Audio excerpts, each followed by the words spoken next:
नमस्कार, मैं भाव्या, आप देख रहे हैं N4 न्यूज़ भारत और आज हमारे साथ हैं अमित महतो, सिल्ली के पूर्व विधायक रह चुके हैं। तो आइए इनसे बात करते हैं और जानते हैं कि अभी ये हज़ारीबाग में क्यों आए हैं। नमस्कार सर।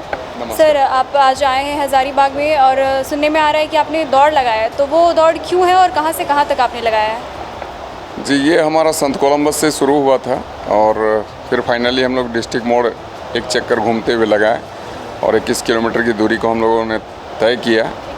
21 किलोमीटर और चलकर नहीं, दौड़कर तय किए।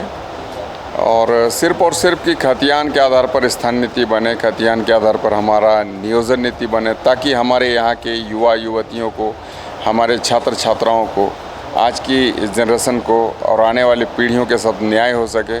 खतियान के आधार पर नियोजन नीति निर्धारण हो, खतियान के आधार पर स्थान नीति का निर्धारण हो, ताकि हमारे यहाँ के बच्चों को रोज़गार मिल सके, मान सम्मान के साथ जीने का हक मिल सके।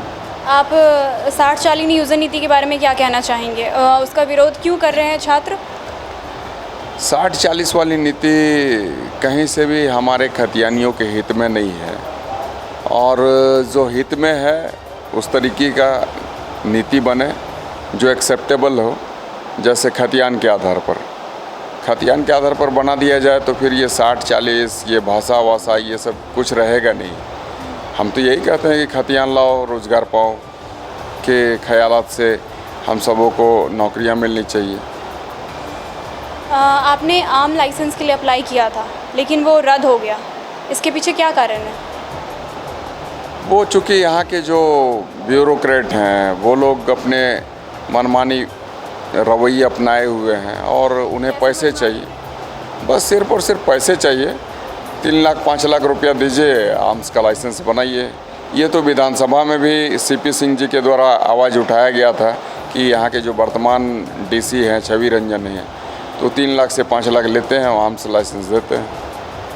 हम यही चाहते हैं कि जो काम अब तक एनडीए वालों के द्वारा नहीं हुआ, एक उम्मीद बांधे हुए थी यहाँ की खतियानी जनता कि यूपीए महागठबंधन के लोग करेंगे, हेमंत जी की सरकार करेगी, परंतु हेमंत जी इन 3 वर्षों के बाद भी आज खतियान के आधार पर स्थान नीति और नियोजन नीति का नहीं बनाया जाना ये तकलीफदेह है और चिंताजनक है।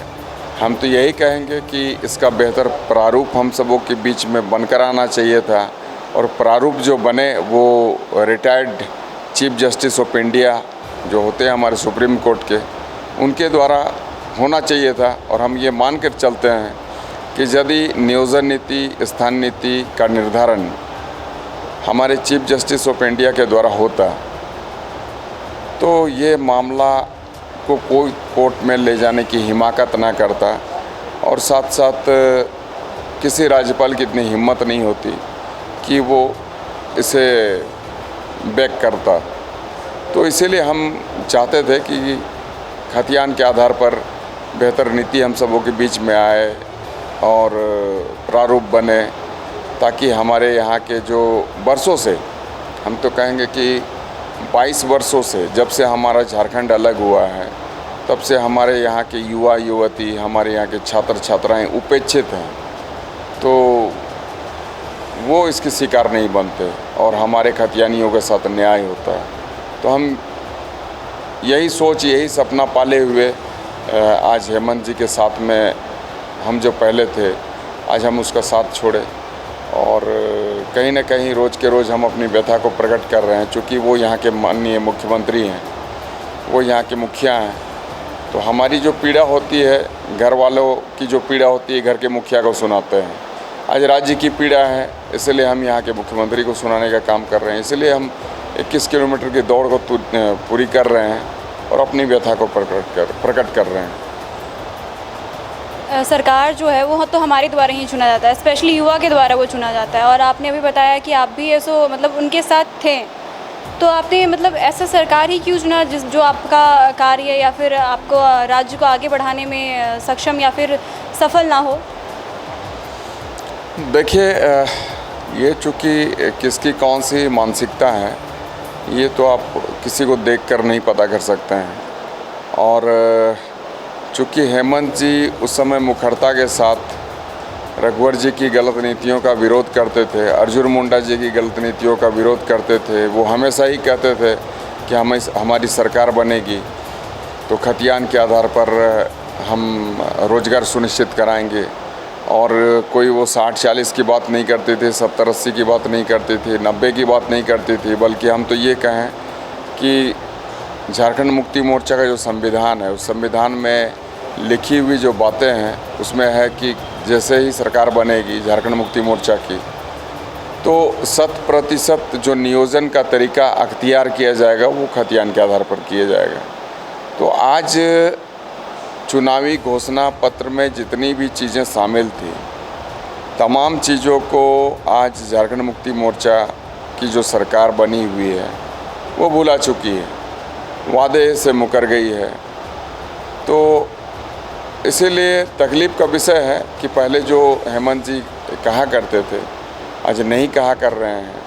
पहले जिस बात को लेकर वो लड़ा करते थे, आज जब उनकी सरकार बनी है तो उस पर अमल नहीं कर रहे हैं। तो इसलिए मैडम अब सरकार हमने बनाई है, चुना हम लोगों ने है, तकलीफ़ का विषय है। अब हमारा घर का मुखिया ही अपनी बातों से मुकर जाए। मान लीजिए हम अपने घर में रहते हैं, हमारा बाप ही हमारी अनसुनी करने लगे, हमारी माँ ही हमारी बातों को अनसुनी करने लगे, हमारे घर में रोज़ पुआ पकवान बने और हमें ही खाना ना मिले, भात दाल सब्जी हमें ना मिले, और रोज़ के रोज़ धरना प्रदर्शन हमको अपने ही घर में करना पड़े कि आज हमको भात दो, आज हमको सब्जी दो, आज हमको दाल दो, रोटी दो, तो तकलीफ़देह है, विडम्बना का विषय है। आज ठीक उसी तरीके से हमारे प्रदेश में बहुत सारी नौकरियां हैं और हर एक विभाग में रिक्त पदें हैं, और हम सबों को आज अपने ही प्रदेश में, अपने ही प्रदेश के मुख्यमंत्री के खिलाफ में धरना करना पड़ रहा है, प्रदर्शन करना पड़ रहा है, नौकरियों का डिमांड करना पड़ रहा है अपनी ही मांगों को लेकर। तो ये तकलीफ़देह है, चिंताजनक है। ये हमारा 129 दिनों का कार्यक्रम है।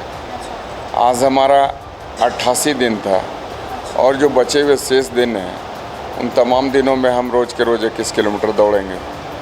और आज हमारा ये 38वां विधानसभा हुआ, 81 विधानसभा हमें कंप्लीट करने हैं, तो ये 19 जून तक चलेगा।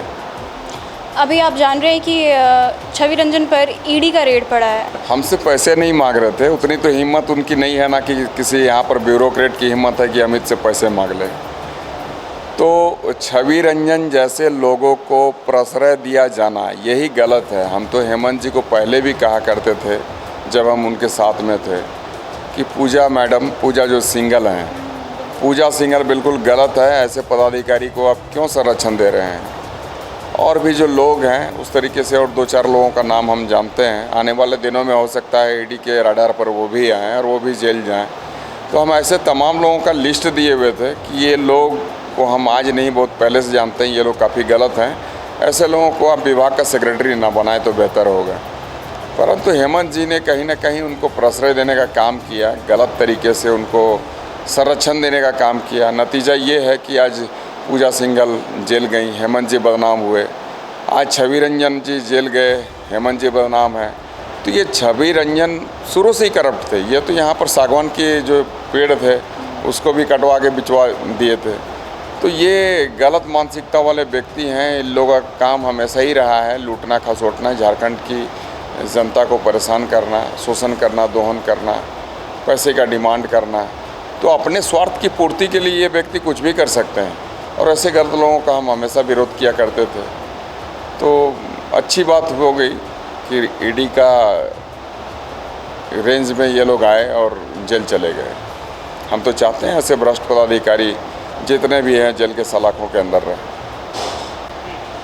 अवैध खनन को लेकर अभी ये सारी कंपनियां आ रही है बड़कागांव में, और वहाँ के किसान, वहाँ के लोग इसका विरोध कर रहे हैं।